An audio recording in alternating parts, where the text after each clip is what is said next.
Hey, quick question. When you think about America being invaded, what do you picture? Battleships? Tanks rolling across the border? Fighter jets? That used to be the right image, but here's the thing. That's not how invasion looks anymore. Not in 2025. Imagine waking up and your phone carrier is compromised. Someone abroad has been listening to certain calls for months. That's not fiction. Or imagine this. The company you work for hired a remote IT worker last year. Turns out that person was North Korean. And somewhere else, your state's voter registration database was quietly scanned by Russian government hackers, years before the last election. None of these involve a single soldier crossing a border, but they all happened, and they all targeted the United States. So here's the big question I want us to sit with today. Has the invasion of America already begun? Just differently? Before we dive in, honestly, how often do you think about cybersecurity as a national security issue? Keep that number in mind. Let's start with a definition problem, because the word invasion is carrying a lot of old baggage right now. Historically, invasion meant armies, the Norman Conquest, D-Day, tanks crossing the 38th parallel.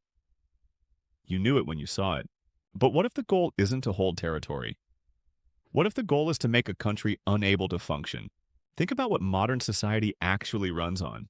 Power grids, telecommunications, financial systems, supply chains, election infrastructure, all of it networked. The 2026 U.S. Annual Threat Assessment put it plainly. Adversaries can pre-position for destructive attacks on American critical infrastructure. Pre-positioning, that's the key word. Like moving chess pieces into place before you decide whether to flip the board.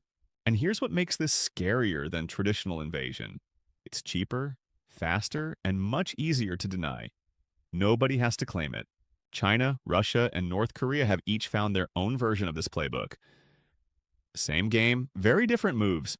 Okay, pause for a second. If someone quietly got inside your home's electrical panel before breaking in, would that count as breaking in? That's exactly the question American intelligence is wrestling with.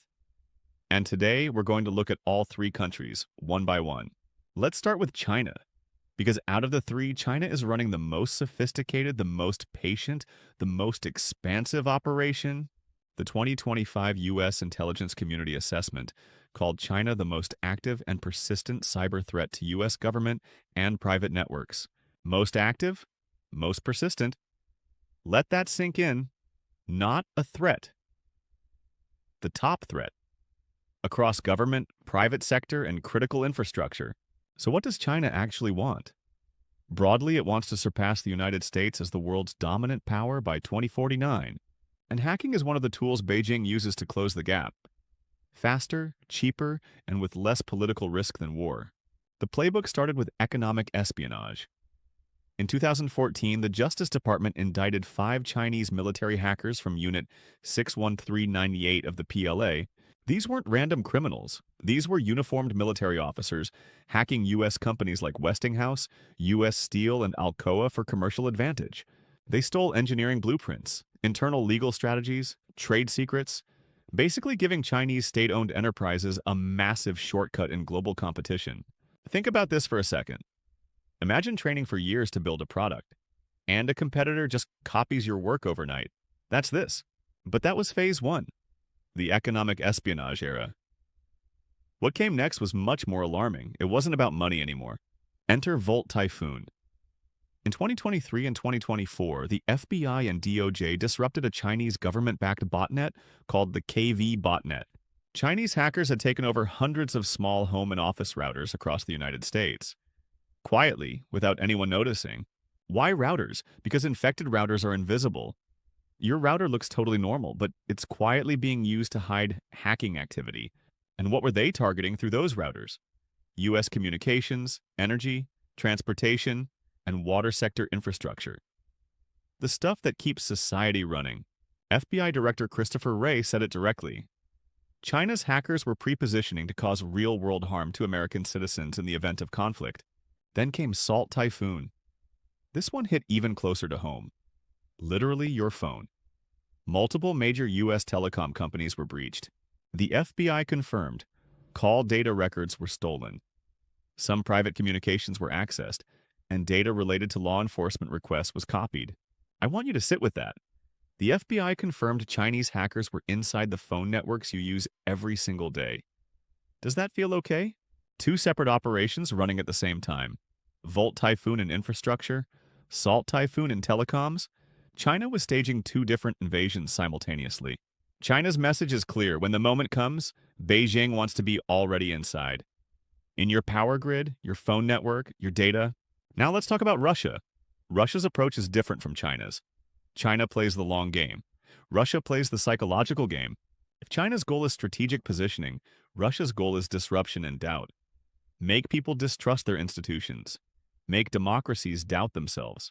And Russia has been doing this for a long time.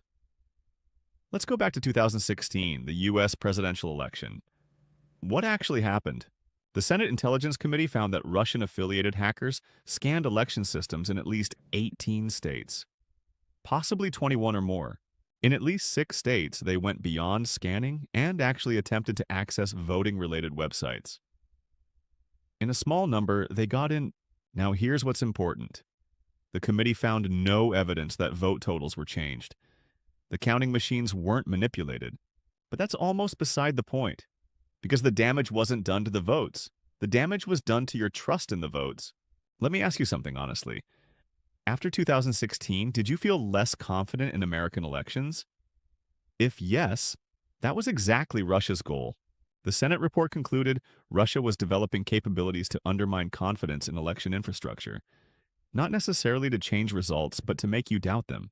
And Russia's latest intelligence assessment confirms they still believe election influence operations are valuable, regardless of whether they actually change outcomes. Because reinforcing doubt in American democracy is itself the victory. You don't need to hack the election, just hack the belief in the election. But Russia didn't stop at elections. When the war in Ukraine began in 2022, Russian cyber operations expanded dramatically and got far more aggressive. In January 2022, Russian GRU hackers planted malware called WhisperGate in Ukrainian government systems. They hit education, energy, agriculture, and more. The malware was designed to look like ransomware, but it wasn't about money. It was a cyber weapon built to completely destroy the target system. On the defaced websites, they posted a chilling message. Ukrainians, all your data is public. Be afraid and expect the worst. Then in May 2025, the US and allies released a joint advisory. Russian GRU hackers had been systematically targeting Western logistics companies, defense suppliers, transportation hubs, ports, rail systems, air traffic management. Every company involved in getting weapons and aid to Ukraine was targeted. Russian hackers even monitored cameras at Ukrainian border crossings to track which trains were carrying what cargo. Hackers became logistics intelligence officers. Here's what I want you to think about. Russia didn't just hack military targets. It went after the supply chain. That's a deliberate strategic choice. Why?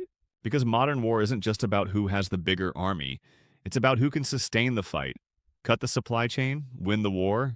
Okay, now let's talk about North Korea. I want you to shift your mental image here, because North Korea's operation looks completely different.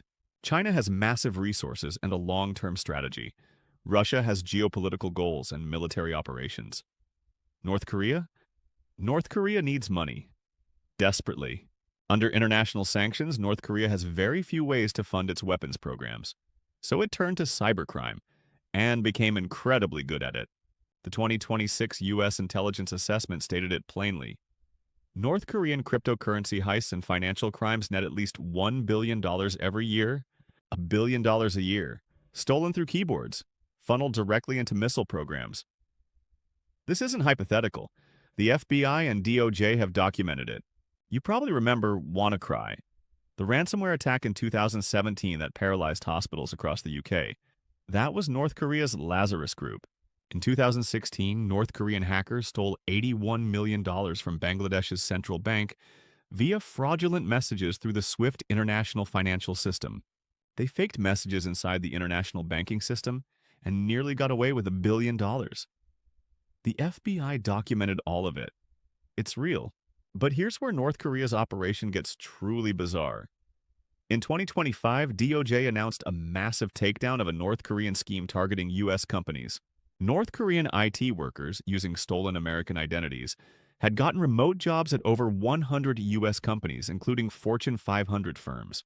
They set up laptop farms in U.S. homes. American facilitators helped route the work.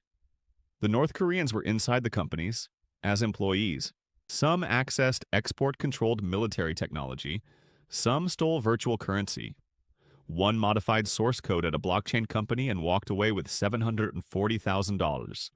Think about your company's remote workers. Imagine one of them passing every background check, while secretly sitting in Pyongyang, reporting to the regime. North Korea's program is, according to U.S. intelligence, sophisticated and agile, and it's entirely focused on sanctions evasion and weapons program funding. So let's pull back. China, Russia, North Korea. 3 countries. 3 completely different approaches, but one shared target.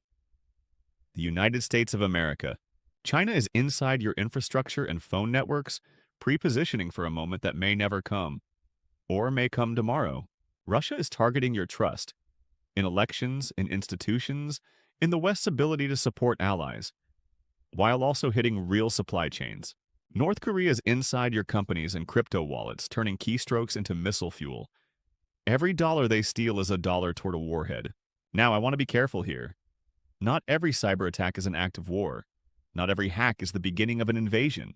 The Council on Foreign Relations has tracked this. Most cyber operations stay below the threshold of armed conflict. They're espionage, coercion, and statecraft. But here's what has changed. U.S. intelligence now uses the term pre-positioning for what China and Russia are doing inside critical infrastructure. Pre-positioning means we're inside, we're waiting, and if the moment comes, we can flip the switch. That's not espionage, but that's preparation for something worse. So I'll ask you the question I started with. Has the invasion already begun? What do you think after everything you've just heard today? Here's the honest answer. It depends on how you define invasion. Legally, under international law, we are not at war with any of them. But strategically, these countries are already inside American infrastructure, inside American companies, inside American conversations. They didn't need to cross a border. And that's the point. The invasion of the 21st century doesn't look like tanks. It looks like a router, a phone bill, a job posting. That's a wrap for today. If this changed how you think about national security, that was the whole point. Stay curious and see you next time.